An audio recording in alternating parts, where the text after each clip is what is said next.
Böbürüp yatıp geçile al bir ayak mut kotarudan. Gülgü verip durmasın ay kudağı sadalarına.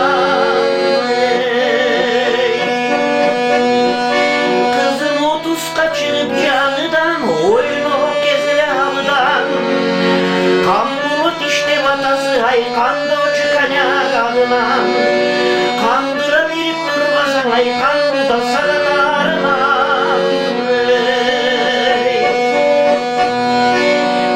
Başkaca yine kızlardan balığa okşopuşlardan uççuday sorup çığındı hal vurdu uykum ciddandan. Ay çürügene kanzadan ay kudağı yasıra varsan çok karma.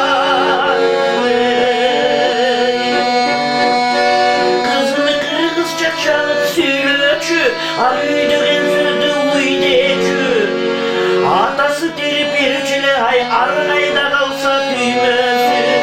Kadırlap alsan dudağı ay kanipi kana bolo tüydökü.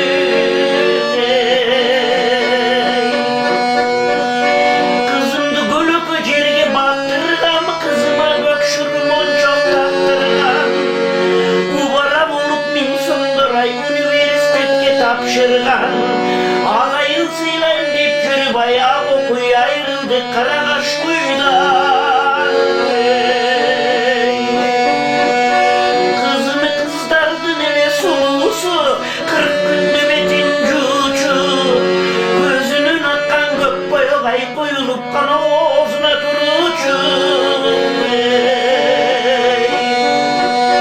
Kızım ak balta verdim aşta bal, ak bıçak verdim salta bal. Kaya şakılsa kaynının ay karaldım kaçırıp kana varıp şaştama.